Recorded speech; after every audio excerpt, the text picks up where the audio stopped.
Hello and welcome to the Controller Chronicles HD. In this installment, we're taking a look at a joystick. This is the Camerica Turbotronic joystick, released in 1989 by Camerica, the company that produced all of those unlicensed gold games such as Micro Machines and B-52. Camerica was a British developer that came up with some excellent copies of some famous games that were around at the time. And this joystick is a almost exact replica of the NES Advantage. They are, as you can see, almost the same size. In fact, they are the same size as length and width. What's different about them is just their slight variations in where they place the buttons and things like that. But Camerica's design here is actually quite a bit better than Nintendo's iconic NES Advantage, made by ASCIIWare.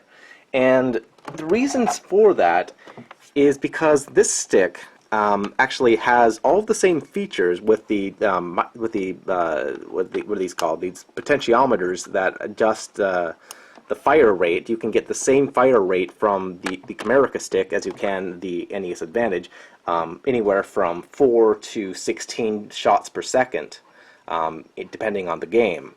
You can also have the switch between players 1 and 2, so you can use the same stick if you're going to alternate games, like if we're going to play like Super Mario Brothers multiplayer. One player plays Mario, the other player plays Luigi.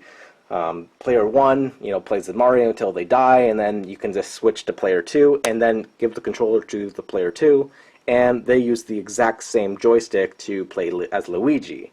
So that's present right on the NES Advantage as well, with its player 1 and 2 switch here. Here, it's just a simple talk switch, so it's very similar. You have your start and select buttons, same as you would on this stick. But the only thing that the NES Advantage has, I should say, has over the Turbotronic stick is the slow motion button, which is basically rapid fire start. Very few games, only early NES games really support that, so it's not even that big of a deal. They both have metal bases, so they're got a bit of heft to them. But the one really nice thing about the Turbotronic stick, as opposed to the NES Advantage, is the A and B buttons themselves. Now, they're very similar in their feel. However, as I reported in the Controller Chronicles episode on the NES Advantage, the B and A buttons can actually get stuck if you press them on an angle.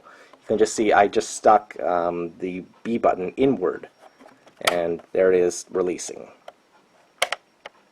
It's very easy to do this when you're pressing the buttons frequently in your game, and then you can get the buttons actually stuck, and then you need to unstuck them. With the Camerica stick, you can't actually do that. The buttons press down, but then they never get stuck. You can't do it.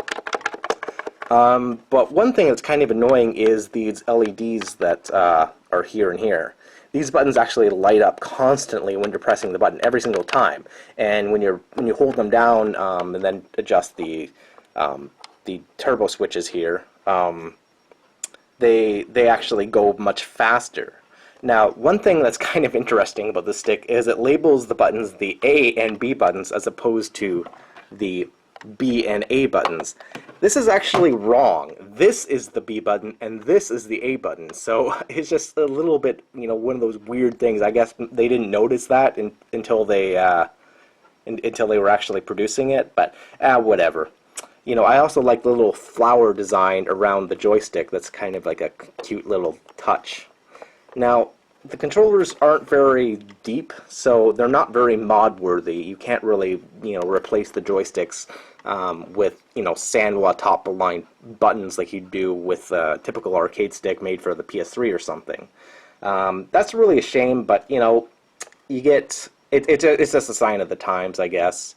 Now, this controller is, generally speaking, very cheap. You can buy these for almost nothing. I think I paid $3 for mine. I bought it at a Goodwill store.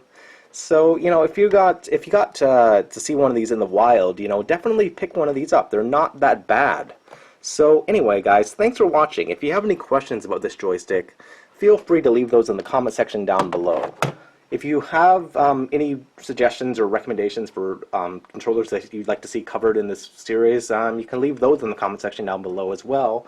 However, I'm limited with my budget, so I'm not going to be able to cover everything that everyone wants me to cover. So, yeah, thanks for watching, guys. Be sure to hit the like button, because hitting the like button helps support my channel, lets me know that you guys want to see more videos like this. And, yeah, I'll see you guys next time for another edition of the Controller Chronicles.